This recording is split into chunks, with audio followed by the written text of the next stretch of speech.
Assalamualaikum warahmatullahi wabarakatuh. Waalaikumsalam warahmatullahi wabarakatuh, guys. We're back again on Si Roni. Oke, kali ini episode ke-7 ya. 7. Episode ke-7. Alhamdulillah. Alhamdulillah. Kalau biasanya kata bahasa orang-orang itu the Magnificent Seven. Wah, artinya apa? Nggak tahu. Ya pokoknya ada seven-sevennya lah ya. Ya, ada seven-sevennya. Pokoknya 7 ya. Alhamdulillahirabbil alamin. Oke, setelah episode-episode yang sudah rilis sebelumnya agak serius, kita bahas serius. Kita review dulu dong apa-apa aja yang udah kita lalui. Kita lalui.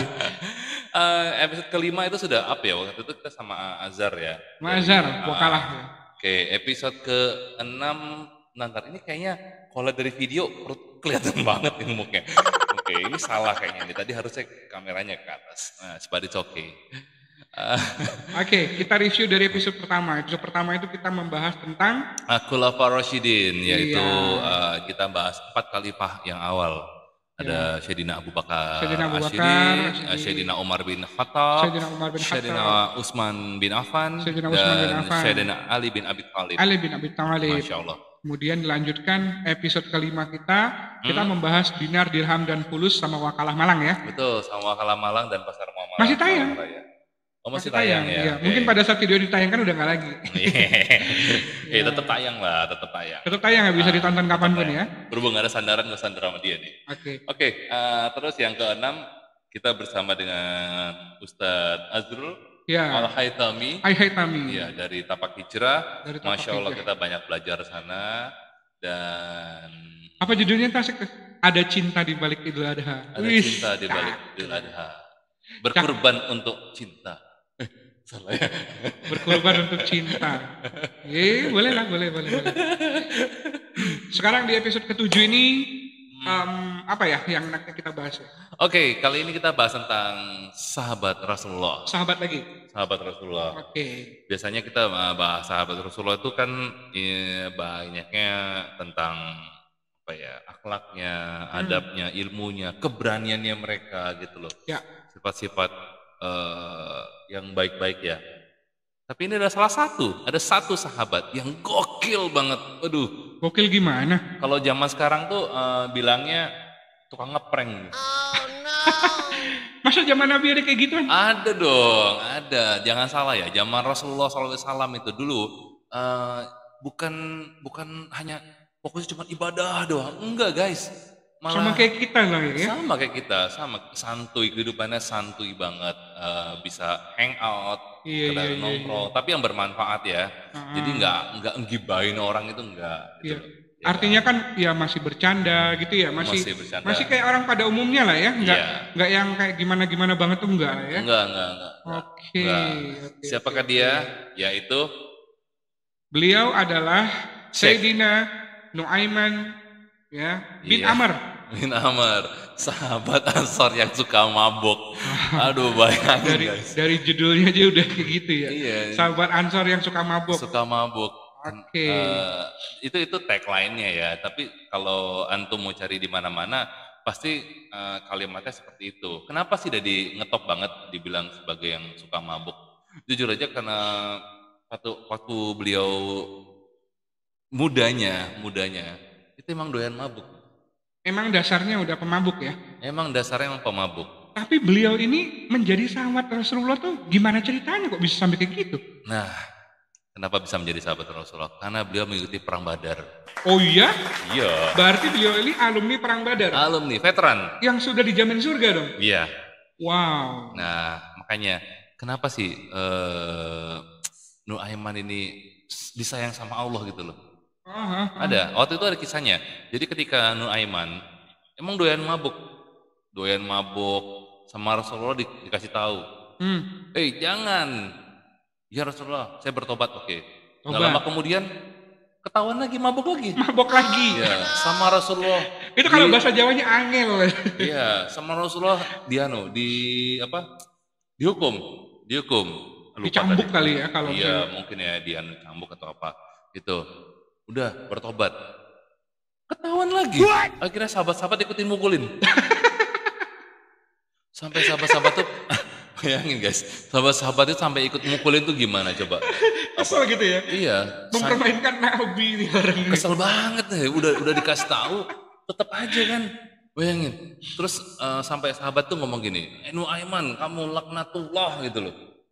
Akhirnya Rasulullah ini dong kasih tahu, jangan mengatakan seperti itu. Loh kenapa Rasulullah? Karena dia sudah membantahmu, sering mengingkarimu bolak-balik gitu loh. Meskipun Aiman seperti itu, tapi dia disayang sama Allah. Masya Allah. Ya, satu karena dia ikut perang Badar ya, sudah dijamin. Yang kedua karena dia sangat menyayangi Rasulullah. Oh ya? Ya, orang yang menyayangi Rasulullah pasti disayang sama Allah. Mungkin tabiatnya doang kali ya. Kalau hatinya mungkin apa ya? Hatinya tuh benar-benar soleh kayaknya ya. Cuma mungkin spelangnya aja tuh kalau bahasa kita tuh gitu. Iya. Ya, jadi kalau untuk apa ya? Adabnya sih baik, adab baik. Tapi frekuensinya kadang beda-beda cuy. Salah server ya? Salah server. Bayangin, ada lagi ya kisahnya nih. Apa itu? Waktu itu lagi rame-rame nongkrong ya. Ada Rasulullah, ada sahabat-sahabat gitu. Tiba-tiba dipanggil dong, ada tukang yang jualan makanan gitu. Makanlah. Kalau kita nih kayak bakso lagi lewat, mampir dipanggil gitu ya. Kang bakso. Bakso, ya makan gitu. Rasulullah diajak makan semua, udah selesai semua. Ditraktir Nuaiman. Kalau menurut lu kan kisah seperti itu kan, traktir kan? Kan lu yang manggil. Yang manggil tuh yang terakhir. Lah iya. Setelah selesai makan. Kenyang semua nih ceritanya nih. Nuaiman bilang gini, ya Rasulullah, kita sudah selesai makan. Ya. Mungkin nanti bisa dibayarin yang jual makanan. Rasulullah cuma terdiam saja. Ya Allah ya Rabbi. Akhirnya Rasulullah, ya sudah sahabat-sahabat, mari kita kumpulin uang ya buat ini. Buat apa? Buat bayar ini orangnya. Itu ngeprank cuy. Itu baru satu aja. Iya. Itu baru satu. Gua ngebayangin kalau seandainya terjadi di zaman Umar dan dia yang dikituin Umar, gimana coba? Maksudnya ada Umar tapi nggak ada Rasulullah gitu ya? Iya, zaman itu tuh Rasulullah udah nggak ada. Zamannya Khalifah Umar doang nih. Umar digituin juga. Pas. Ya Allah.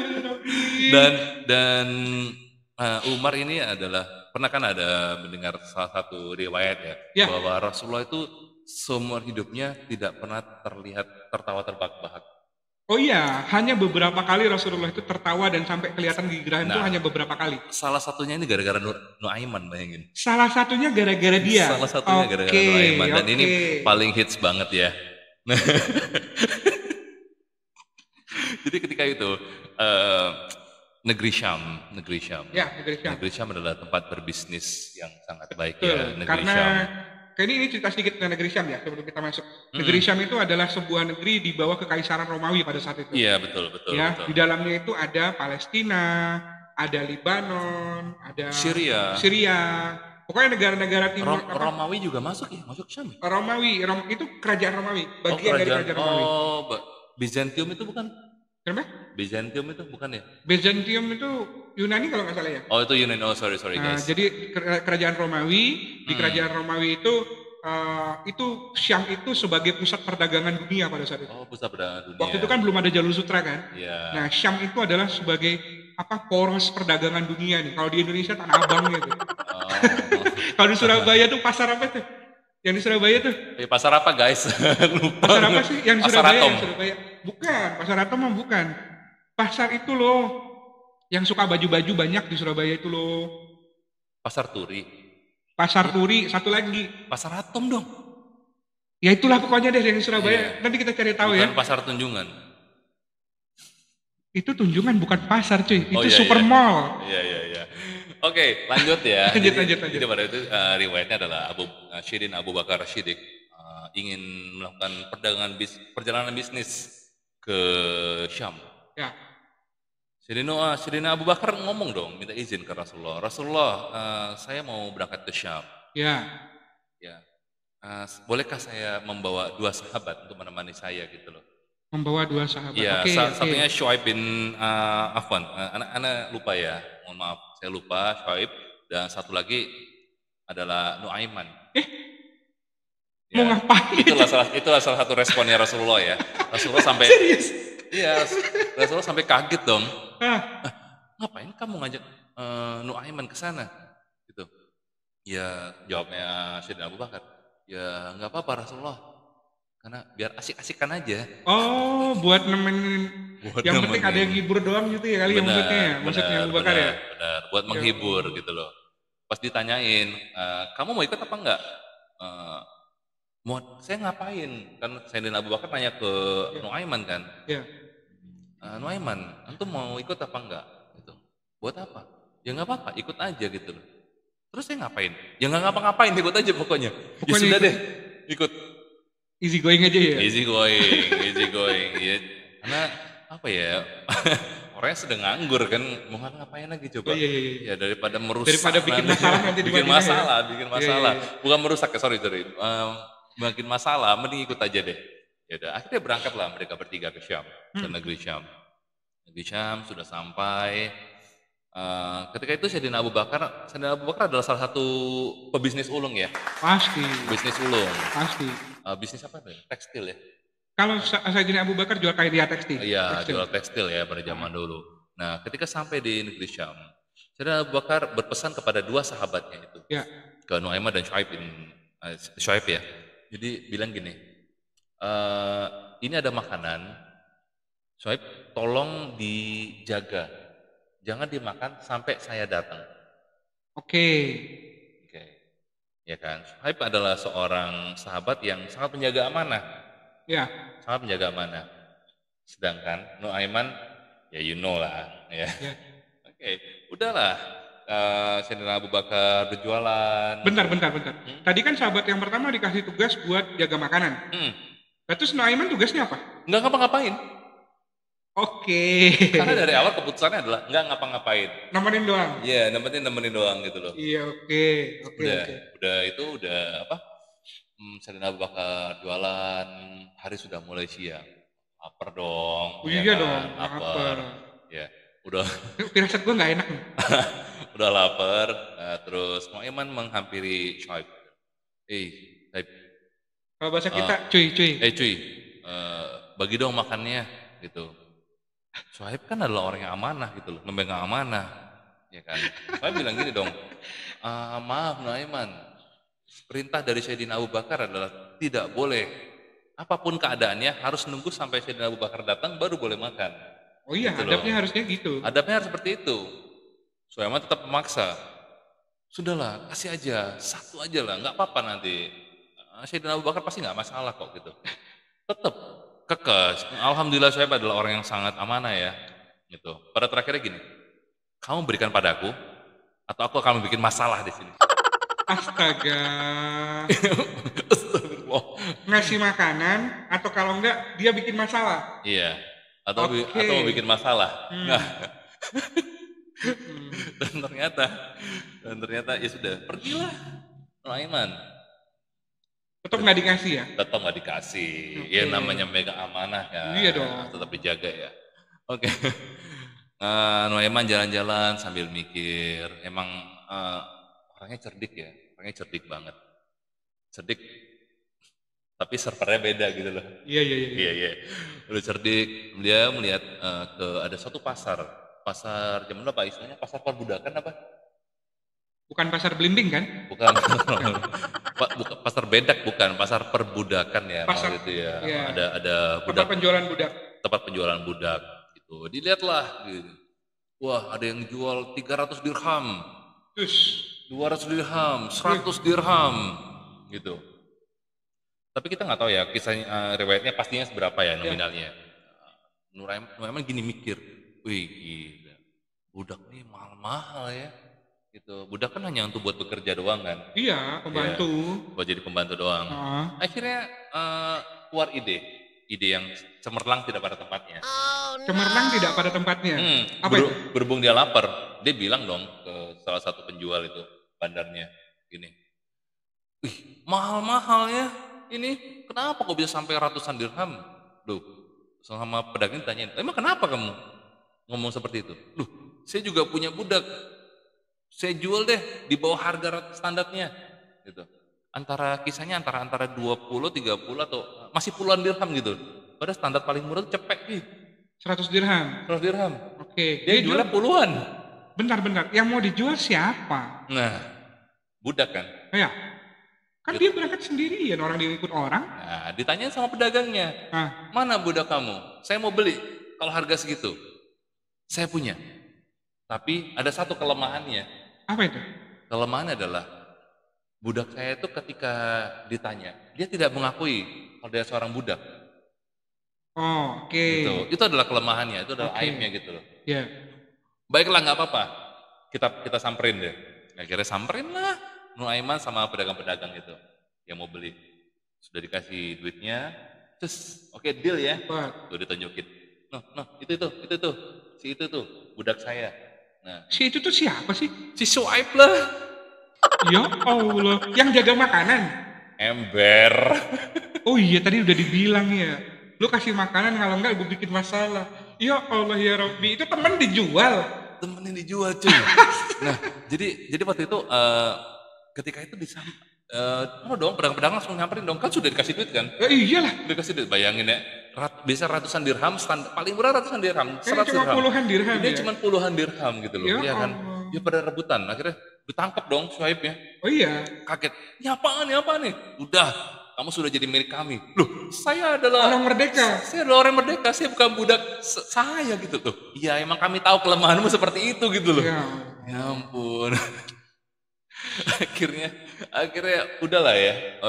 Akhirnya si Shuaib dibawa ke pasar sama pedagang-pedagang itu. Nuaiman kemana dong? Dia beli makanan. Jajan ya. Dia jajan. Oke. Dia juga sempetnya beli oleh-oleh untuk Rasulullah. Beli oleh-oleh buat Nabi. Dari hasil jual temen. Hasil jual temen. Jadi yang namanya istilah nama senggol temen, jual temen, nyikut temen itu udah dari dulu ternyata ya. Iya. Gue jadi teringat sebuah pepatah gitu. Hati-hati berteman dengan marketing. Kenapa? Abis bahan dijual, lu dijual. No. Kejadian ya. Iya. Oke, gue lanjut ya. Iya. Ketika itu sudah selesai, Sayyidina Abu Bakar balik ke tempat awalnya ya. Tempat awal, yaitu tempat yang ada tempat makanan, tempat nongkrongnya lah awalnya ya. Itu ditanyain dong, loh, Nuaiman, kemana Shuaib? Ini kok makanan masih di sini gitu. Oh, Shuaib, iya. Sudah saya jual karena saya lapar. Dengan polosnya dia bilang dia sudah menjual ya. Iya, dengan polosnya dia bilang dia sudah menjual itu. Bayangin, kacau banget nih sahabat yang ini. Aduh, langsung ya berhubung Abu Bakar ya. Sayyidina Abu Bakar itu sangat baik hati banget. Akhirnya segera dia bergegas dibeli lagi dong si Shuaib itu. Takutnya nanti si temen tadi itu udah dibeli sama orang lain, tambah ribet urusannya kan. Dan itu harganya berkali-kali lipat. Pasti. Ya subhanallah. Nah, setelah kejadian itu ya, pulanglah mereka semua ke Madinah. Diceritakanlah kepada Rasulullah. Dan Rasulullah gimana coba? Rasul cuma ketawa saja. Dan itulah awal mula Rasulullah ketawa sampai kelihatan rahangnya di situ. Ya Allah ya Rabbi. Dan kisah itu cuy, diceritakan selama setahun kepada tamu-tamu yang datang ke rumah Rasulullah.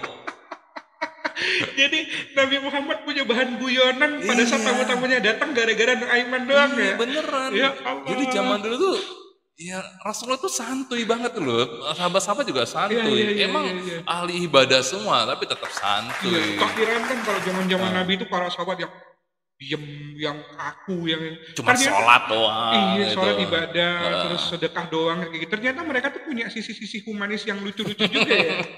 Ya Allah. Ya kan waktu pas yang gue tempat cerita tentang Ali bin Abi Thalib kan juga ada kan. Oh iya. Yang Ali mau ngeprank Rasulullah. Iya, yang kasih biji-biji kurma ya. Ngeprank Ali. Iya. Gitu, tapi ngepranknya dalam tanda kutip yang masih masuk dalam etika kewajaran. Oh iyalah. Walaupun yang tadi itu udah mulai nyerempet ke arah yang gak wajar. Iya, kalau Nuaiman jangan ditanya ya batas kewajarannya ya. Gue tempo hari itu pernah dengar juga ceramah nih cuy. Ceramahnya tentang Nuaiman juga. Nuaiman jadi kisahnya itu pada saat itu Rasulullah dan para sahabat itu kan lagi biasa ya, mereka kan kumpul ya. Mereka kan selalu kumpul, selalu bermajelis ya, selalu bertaklim dengan Nabi Muhammad gitu kan, mendengarkan sabda-sabdanya Rasulullah. Pada saat itu tuh posisinya Nuaiman ini baru kenal gitu loh sama Nabi. baru-baru kenal gitu. Oh ya? Iya, waktu itu kan setelah Badar tapi baru kenal di bulan Ramadan. Di bulan Ramadan Nuaiman datang menghadap Nabi dengan dia ini kan mabuk coy, doyan mabuk kan ya, nggak pernah puasa, nggak pernah apa ya. Tiba-tiba itu hari keempat Ramadan, kelaparan. Lapar ceritanya. Jadi dia ngomong sama Nabi, ya Rasulullah, boleh nggak kalau seandainya aku nggak puasa? Ya kata Nabi, maka kau harus bayar ininya, bayar gantinya, fidyah, kan? Ya bayar fidyah. Ya aku nggak mungkin bayar fidyah. Kenapa? Karena aku ini miskin kata dia kan. Oh ya udah, ganti aja puasanya. Ya Rasulullah, ini puasa 4 hari aja aku udah mau pingsan kata dia. Gimana disuruh ganti puasa kata dia kan? Sampai ya udah kalau gitu kasih makan 60 orang. Jangan kasih makan 60 orang, aku aja nggak makan gitu. Pokoknya tuh udah minus banget lah. Rasulullah sampai kebingungan, para sahabat juga sampai diem aja gitu kan ya. Sampai satu ketika pas mereka lagi asik ngobrolin seperti itu, ada orang yang bersedekah kepada Nabi membawakan 2 sak kurma. Bawa 2 sak kurma. Nah sama Nabi punya ide kan. Nah oke, Nuaiman, ini ada 2 sak kurma. Udah kamu kasih makan sana 60 orang. Katanya buat gantinya.